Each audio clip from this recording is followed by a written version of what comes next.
Awesome, welcome. Thanks for joining us today, and also to those that are catching the replay. Today, as part of our outsourcing versus resourcing webinar series, we're talking all things pricing.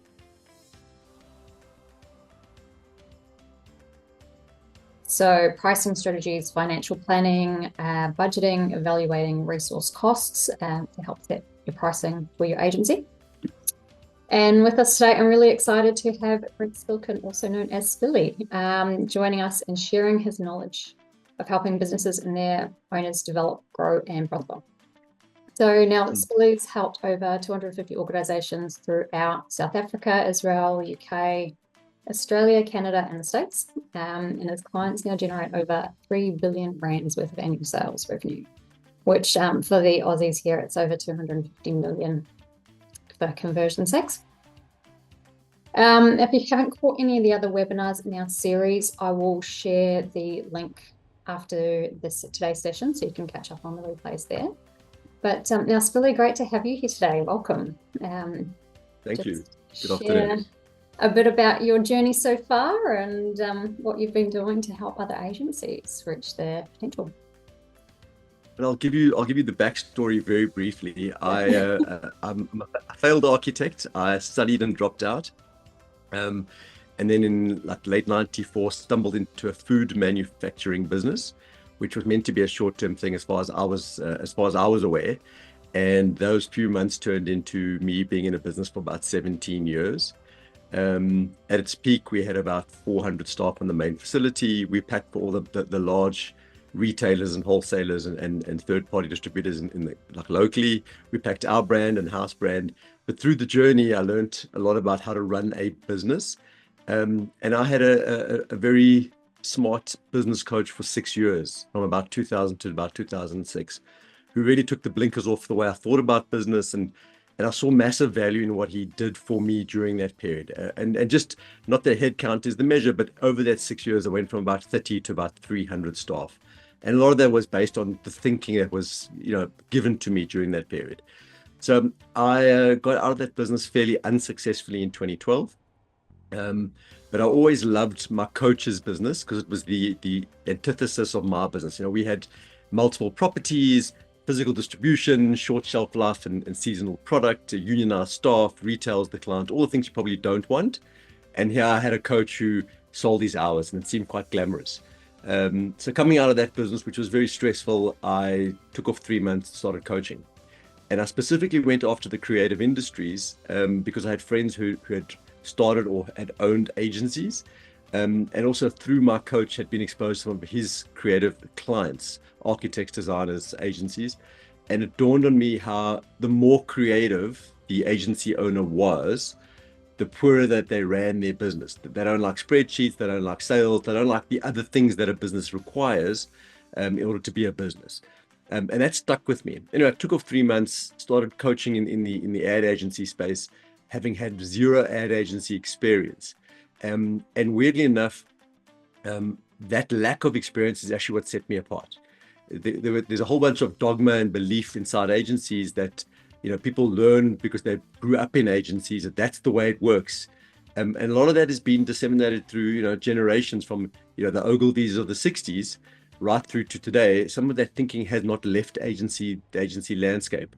And it's just been passed down from generation to generation. And no one externally has really questioned it.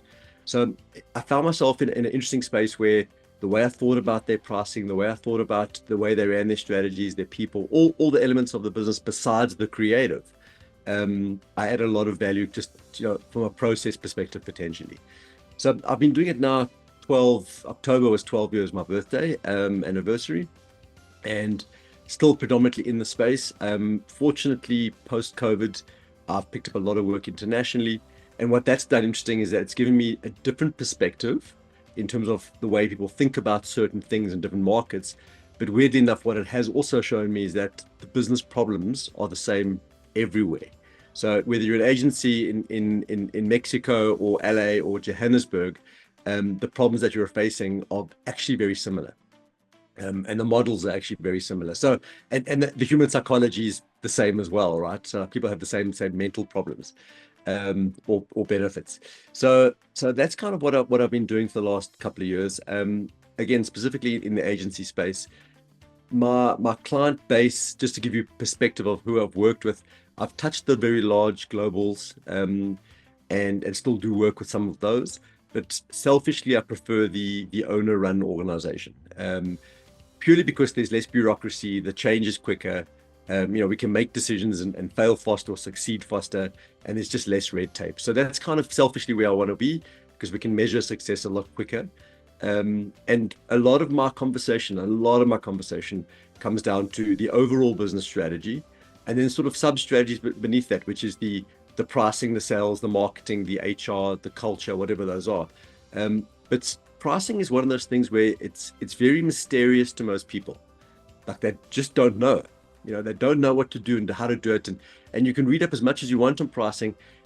Pricing is kind of like a religion. There's lots of them.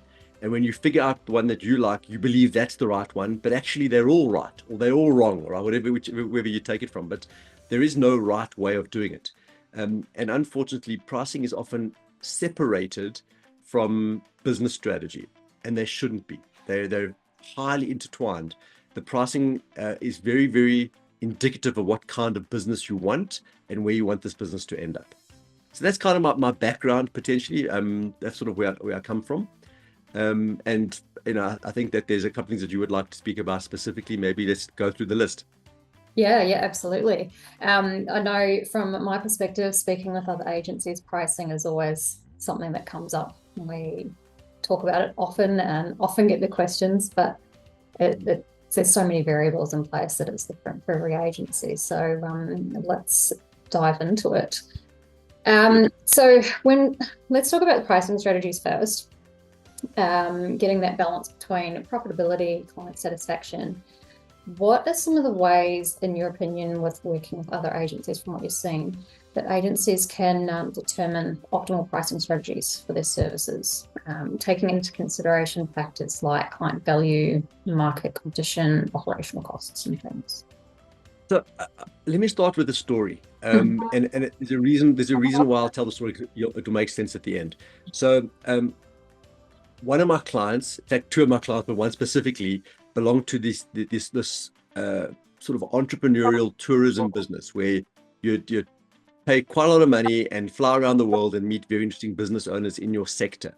And anyway, long story short, one of the guys flew to the States for about 10 or 12 days, and he met a lot of very interesting people, but he landed up having dinner with Sir Martin Sorrell, who's the founder of WPP, which at that time owned, I think still is, but owned probably the most amount of agencies globally. The VMLs, the Y&Rs, the Ogilvies, all those guys, the Wondermans, they were all under those umbrella at that point in time. And he wasn't a WPP agency. So he said, Sir Martin, like, what are the rules? What are the rules? Like, tell me what I should know. And he said that there's sort of 3 rules, 2 of which aren't relevant to this particular conversation. But the third rule was interesting. He went, I've got, and I'll butcher the number here, but I've got 12 or 14 accountants in the West End of London that look at my 800 agencies, and the only thing they're looking for is the people to GP ratio, people cost to GP ratio on a monthly basis. So, and he unpacked that into a little bit more detail, and he basically went as follows. If your people cost is 55% or less than your GP, we leave you alone to run your business. If it's 55 to 65, you've raised a flag and we're watching you. If it's 65% or more, we take control of your business. And this is partly, I don't believe true, but we're not worried about your revenue, because we know you're going to win and lose clients. Obviously, they want more revenue, right? But we know you're going to win and lose clients. But if you win clients, hire away. If you lose clients, fire away. And from someone who has such a large agency footprint, if that's the single thing that he believes is the leading indicator of a profitable business, for me, there's a lesson there that all agency owners should actually adhere to. Now, 2 things have happened since then, and I'll talk about the ratio in a second. The first thing is that at that point in time, the hard costs in the business were always people first, the biggest cost, and then it used to be office space. Post-COVID, that number has, for some businesses, reduced dramatically. So that percentage, I think, has changed a little bit. because not every agency now has that hard, big, heavy office cost. But if you do, that ratio is still true. So people refer to it as the 60-20-20. It's 60% GP, 20% people costs, overhead, 60% people, 20% overhead, 20% profit. People call it the ratio of 3. Whatever your person costs, let's say it costs $5,000, they should be billing at least 3 times that every single month. So those are indications of very high level ways of looking at your pricing to make sure that you're able to measure that across the business. Now, obviously, within that, there are people that are not billable. You may have non-billable people in that. So you've got to consider that it's not just the billable people, it's the entire staff base. But I think that one thing that you can look at is to say that whatever the person costs you per month, let's just say it's $10,000. If that person costs you $10,000 salary a month, that excludes leave, sick leave, all the other peripheral costs, that person should be producing at least 3 times their salary per month, billable.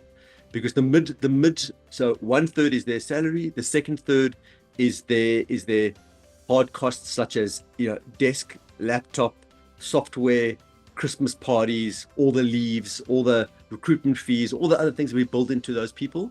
And then the last third should give you a 33% pre-tax profit. Now, tax is obviously different in different regions. In South Africa, tax is roughly 30%, it's 28%. So if you're taking 30% off your 33%, it gives you about a 20% after-tax profit. And if your agency can consistently make 20% after tax or 33% pre-tax, I believe on average you're running a fairly healthy agency consistently. And the indicator around that as well is that if your agency is making less than 10% pre-tax, generally that's a warning sign. If you lose one client or one client doesn't pay you, wipes out all your profits, and you actually have a problem, you may need to reduce costs, or retrench people or something along those lines. 10 to 20% is sort of the average sort of healthy mean. 20-30% you're running a great agency, and then above 30%, it tends to indicate a few things. Either you're doing something so remarkable that no one else is doing that you can command those prices, or you are overcharging your clients, and or you are underpaying your staff, and or you're sweating your staff too hard, they're working too hard. And of those 3 or 4 things, if you're consistently doing that, that is not sustainable. Your staff are going to leave, your clients are going to find out, the market's going to catch up with you in terms of services, and it becomes more competitive. So, charging too much is not sustainable either. So generally, the rule of thumb for me is that if you can get your business to somewhere between 20 and 30%, you've got a healthy, sustainable agency. Awesome. Yeah, definitely seems to be what we've heard previously as well. So great story and examples there too. So it doesn't give you your actual pricing, but it just gives you sort of the global view of your business and whether your pricing is okay or not. And obviously with that considerating, the consideration is that, like, are you paying your staff too much or underpaying them? Like the ratio is one way of looking at it, but there are other things that obviously would throw that out, not just the pricing. It's a good point to work backwards from as well. If you are working backwards from the 20%, you can factor in that way what you should be charging. So when you ask about, go for it. No, continue. No, go for it. So when you ask about pricing strategies, earlier I linked it back to the business strategy, and that is what kind of agency are you wanting to own? So are you, and everything from freelance, one man, like from one man agency, to the 100-man agency, whatever your aspiration is. But within that as well, there is do you want to be a high-end boutique, very expensive agency with a few clients, or do you want to be high volume clients, high volume work, low margin, and you solve for automation, or somewhere in between that, right? So those all determine sort of the way you price it. And then the other thing as well is also just where you are on the journey. So, are you trying to gain market share, or are you a stable business already? Are you trying to penetrate a new market? Or do you own the market you're in? Or so like it also depends on where you are as a business, and again what your aspirations for growth look like, which determine the way you should think about your pricing. If you're a mature business and you have shareholders that are just looking for a decent return, then what you want to do with your pricing is try to figure out how to find an extra 5%. Like that's the pricing strategy. If you've got a fairly new product in a fairly untapped market and you want to get a huge amount of traction, then potentially you want to come in cheap and aggressive, and bring in lots of clients, and then slowly eke up your pricing, every year or to new clients a little bit more aggressively than usual, and try and maintain those clients. So those big broad strokes of what kind of business you are and where you are and what you're hoping to achieve dramatically affect the way you think about your pricing. Definitely. Good. Absolutely. So when we're talking pricing models, what are some of the pros and cons of different pricing models that agencies can use? So like hourly rates, project-based, retainer, value-based, those kind of things. So, okay, let's just start with the billing model. So retainer versus project. Yeah.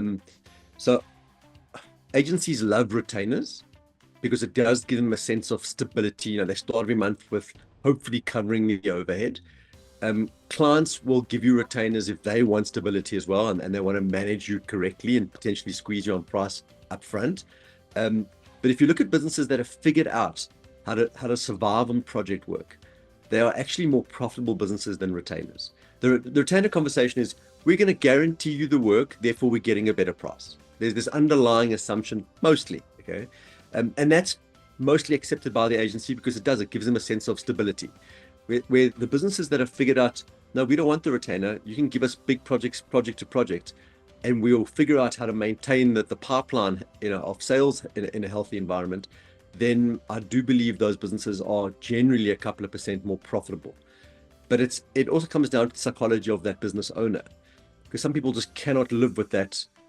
I don't know what next month looks like. Where some people like desperately need to have the stability, like the guaranteed paycheck. So I think it's got to do a little bit with the business owner as well, and their tolerance of living with that uncertainty.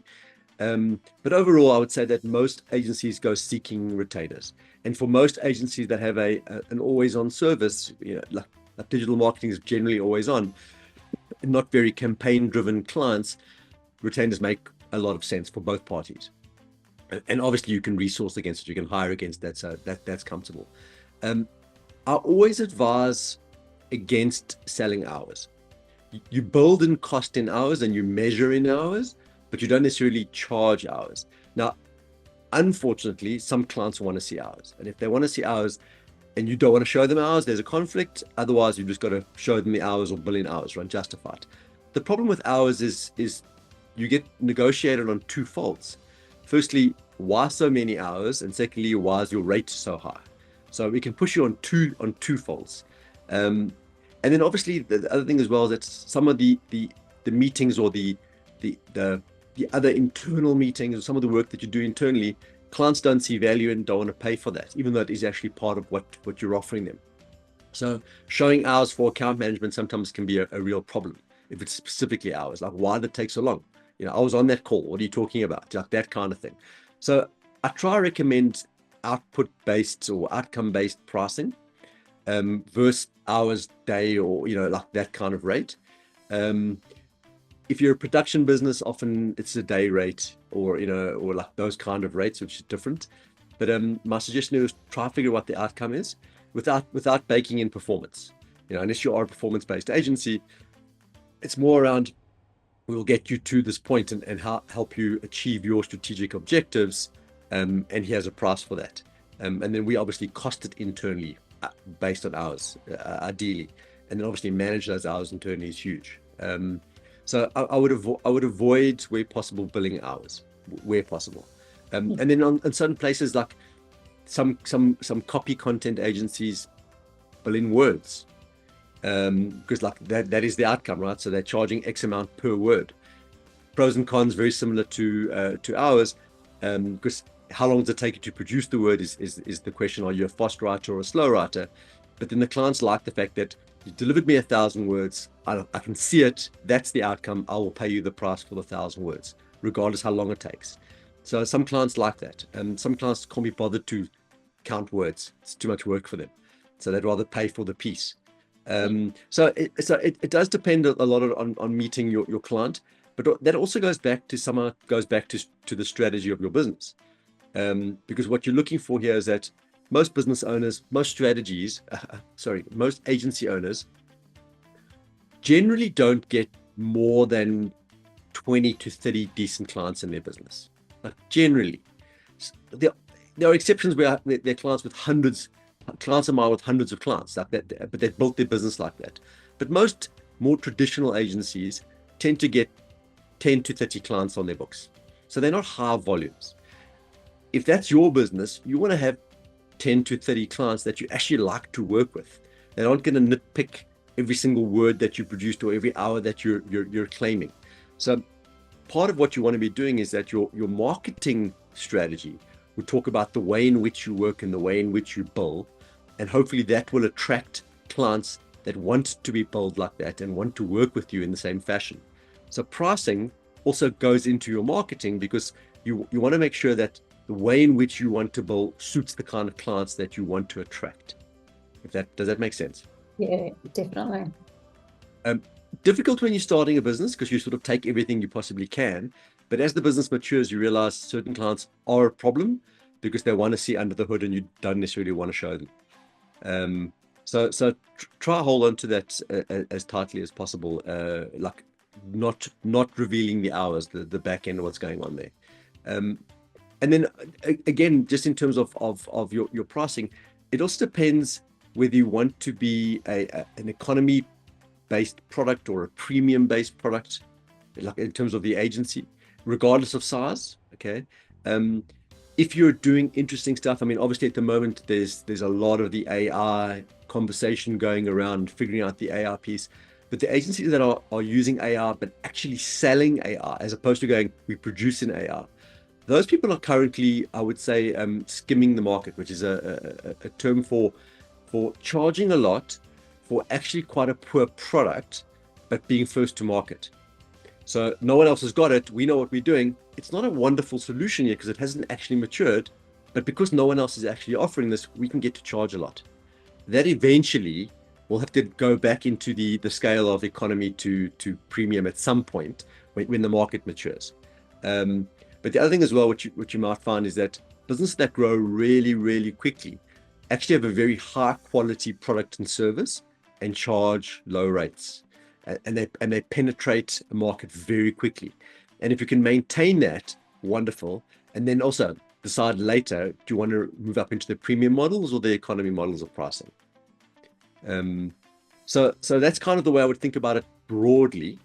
And then obviously per service and per product and per human producing those products and services, there's different rates based on what the local market would pay for those people. So that there is a market tolerance to price. In every market is different, and people will switch for a cheaper price relative to what they're paying. They're not going to move for 1 or 2%, but they may move for 10 or 20%, and they're definitely going to look for 50% less. You know what I mean? Like, so they'll look at that. But there's also the risk of being too cheap, where people perceive no value. So the perception thing you asked earlier, I think, is a huge thing. And it goes back to, again, do you want to seem like you're a scarce resource? Because if you are scarce, then people will pay more for it. And that goes back down to sales strategy. How quickly you actually want to go and bring clients in, whether there's a waiting list or perceived waiting list. Sometimes people will pay more to try to get in the door sooner. So I think that there's so much to pricing, but it's very dependent on the business owner, the stage of maturity and the strategy.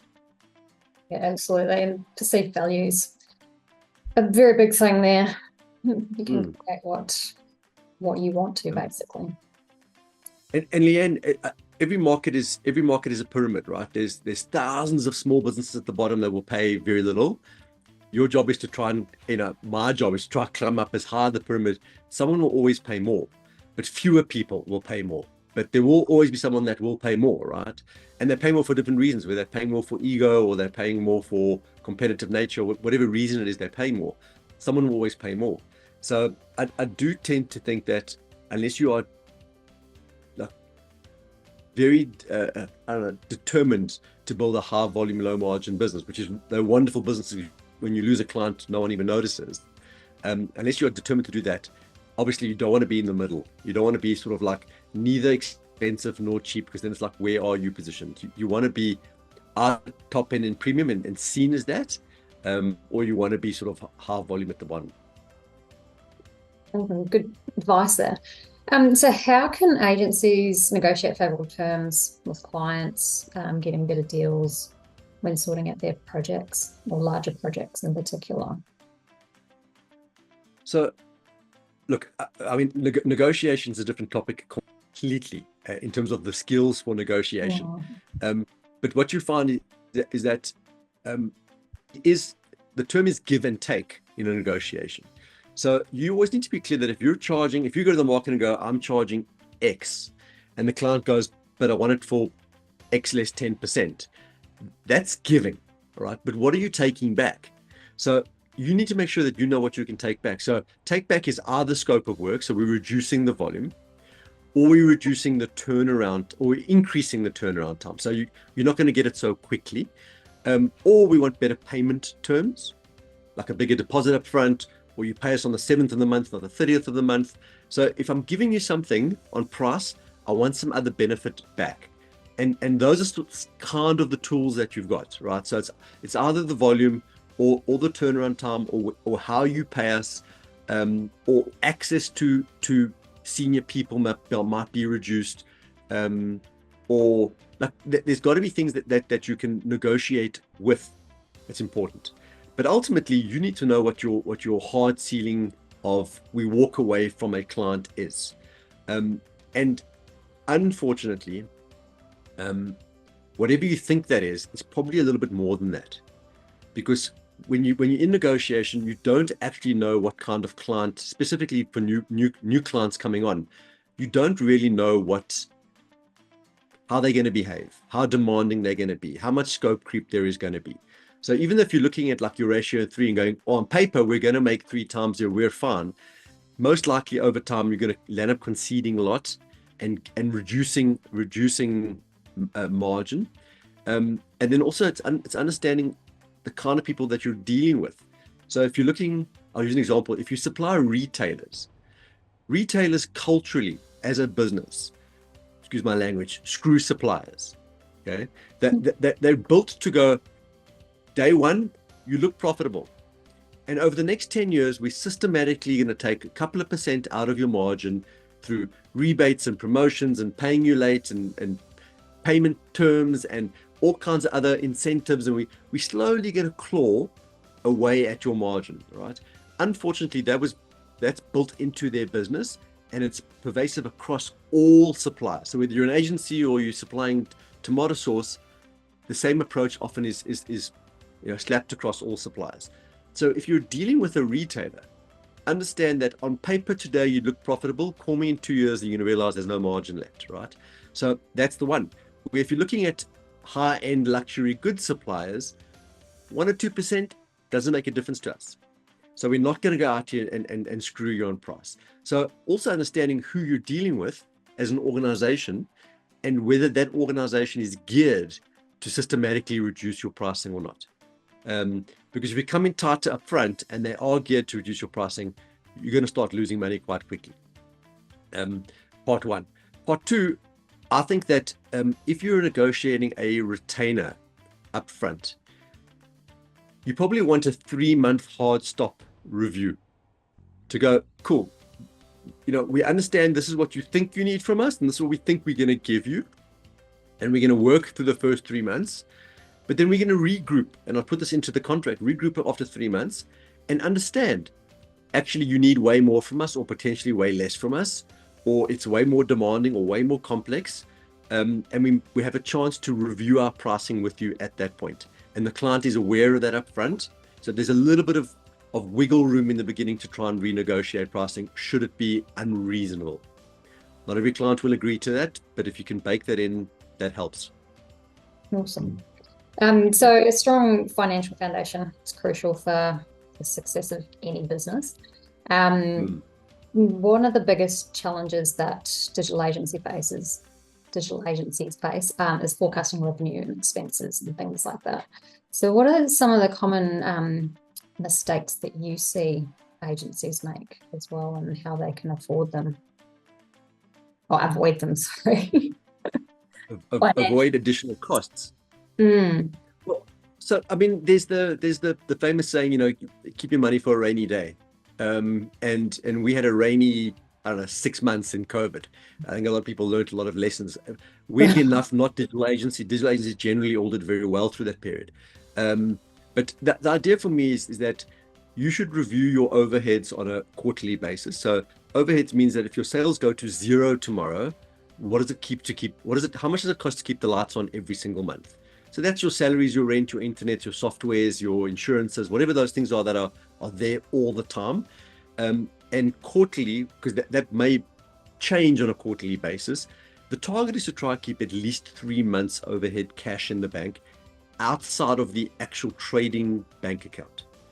So like outside of the stuff that you're using just to pay stuff on a daily basis, do you have a savings account of at least 3 months?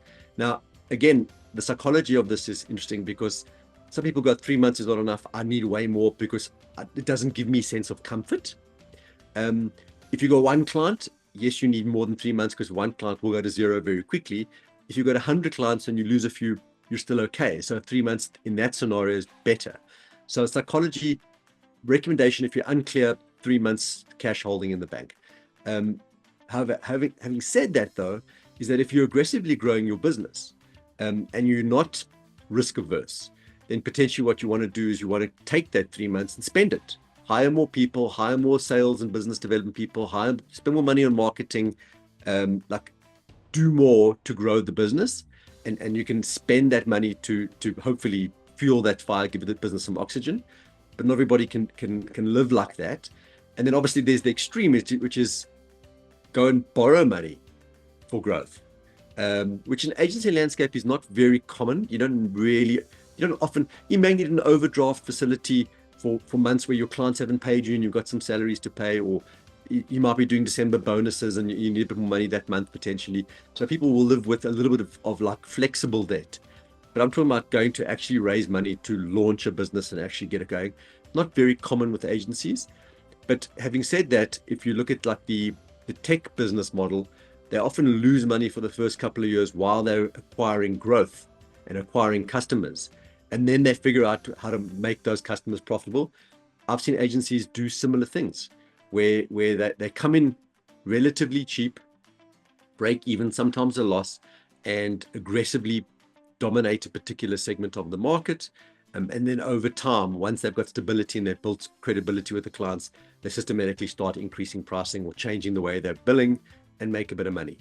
In terms of managing costs, I mean, it's fundamental accounting for me. Don't try to reinvent an accounting package. If you're not using a decent accounting package, get off Excel and go and buy one. Get yourself a decent bookkeeper. They're not that expensive, and if you think they're expensive, outsource it to the Philippines. Someone can do it for you fairly cheap. But I do think that forecasting at least 3 to 6 months in advance where possible gives you an indication. I'm not that concerned. It goes back to the Martin Sorrell percentage conversation. I'm less worried about the how much are we spending, but build in a percentage budget based on your GPs or your revenues, and try and adhere to those, I don't know, like these bands of what you can spend, and be quite ruthless like that. And again, depending who you are, what kind of business you're building, if you're building to sell it or you're building a lifestyle business, what kind of overhead you take on and what kind of cash you take out and how you structure the business is vastly different.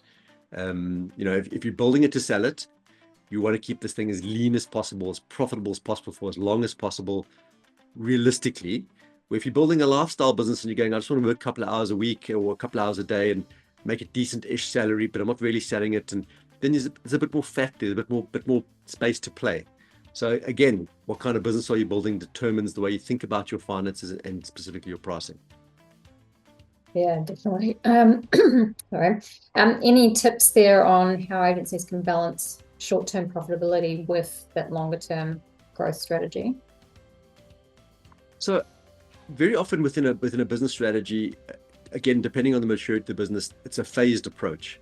So the first phase is like, at all costs, aggressively go and get clients, profitable or not, right? And mostly just to, build a portfolio, build a network, start getting referrals, and that can last, 6 months or a year or two, or however long as you think that is reasonable.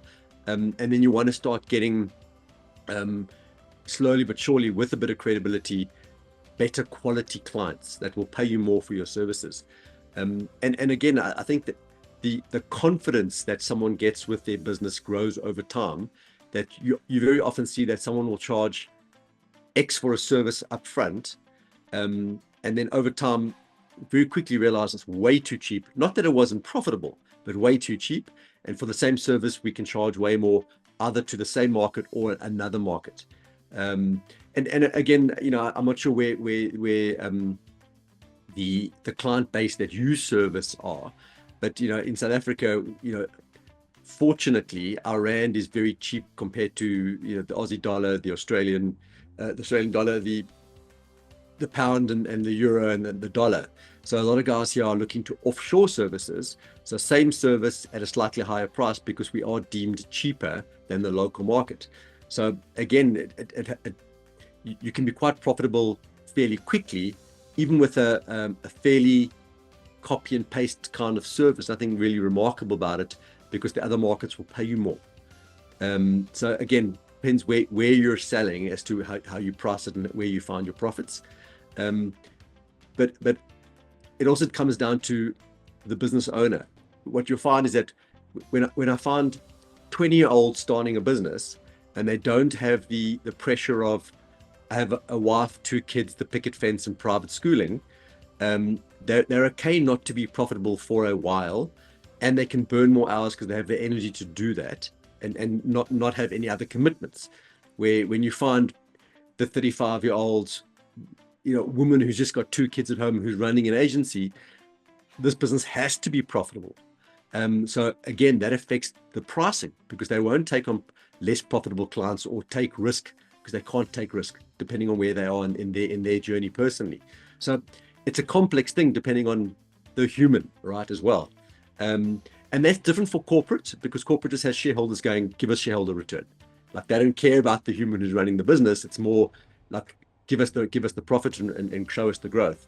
So, and that's kind of why I stay away from that, because I don't necessarily believe that's always the best. So I think it does, in terms of managing those costs, I think the very first thing you should probably do, outsource, is find a decent bookkeeper/accountant, ideally someone who understands the service industry, who understands what selling hours means. There are some incredible tools out there that will help you understand your ratios of people, your profitability by service or by client, and they're relatively cheap to buy and really easy to use. So make use of those tools. And no one's asking, if you're an agency owner, you're probably not an accountant. No one's asking you to be an accountant, but go find that service quickly. Yeah, absolutely. It's always such a individual thing, depending on what your different circumstances are and what your ideal outcomes are when it comes to pricing and in your business. But some good things to take away there to create your financial plan there and your pricing strategy. So let's talk a bit about resourcing before we wrap up. So the decision to outsource versus build an in-house team can significantly impact your agency's financial performance. So how can agencies effectively evaluate the financial implications of outsourcing versus building an in-house team? So, okay, so there's different kinds of outsourcing. So obviously there's outsourcing to other agencies, specialist agencies or overflow agencies or production agencies. And then there's outsourcing to freelancers for short-term projects or specific skills. So I think that upfront, you've got to determine whether your business is going to be a core, permanent bums and seats business with a buffer of freelance support. Someone goes on maternity leave, how are we replacing that person? Freelancer. We've got a very specific project with a very specific requirement that we don't have internally or never have a need for permanent, we outsource it. If it's high volume, repetitive work where it's going to kill the spirit of an employee to do the same stuff every single day, maybe you want to outsource that kind of work. But I think fundamentally, do you want to be an outsourced business or not? And there's huge pros and cons to that, right? So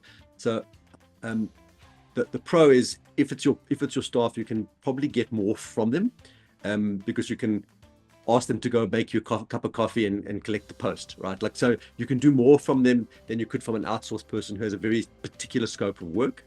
The world today is so easily accessible that finding the right skills in different regions becomes quite.